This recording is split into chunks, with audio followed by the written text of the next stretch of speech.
সবাই আলো খেয়াল করেন। ইন্নাল্লাহ সামিউন বাসীর। ইন্নাল্লাহ সামিউন বাসীর। সবাই বলেন ইন্নাল্লাহ সামিউন বাসীর।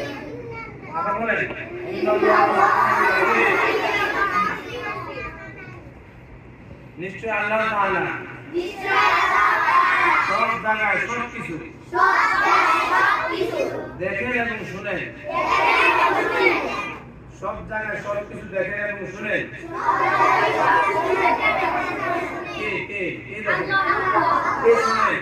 আল্লাহ সবকিছু শুনেন কি শুনেন না? সবকিছু দেখেন কি দেখেন না? সবকিছু জানেন কি জানেন না? আপনি নামাজের মধ্যে নিয়ত বেঁধে চিন্তা করতেছেন, বাসা যাবো, মোবাইল দেখবো, ওখানে ঘুরতে যাবো, এই করবো, এগুলো কি আল্লাহ জানে না? আপনি একা একা মোবাইল নিয়ে বাইরে কথা বলতেছেন, কেউ আপনার সামনে নাই, শুধু আপনি আর আরেকজনের কথা বলতেছেন, কেউ আপনার কাছে নাই। ঠিক আছে? এই কথাগুলো আল্লাহ শুনতেছে, শুনতেছে না? এই বিশ্বাসটা ভিতরে ঢুকাইতে, আর এটুকু যদি বিশ্বাস ভিতরে ঢুকাইতে পারেন যে আল্লাহ সব দেখে, সব শুনে, সব জানে, তাহলেই সে ভালো হতে পারে, আর তার কিচ্ছু দরকার নেই। কথা বলছেন?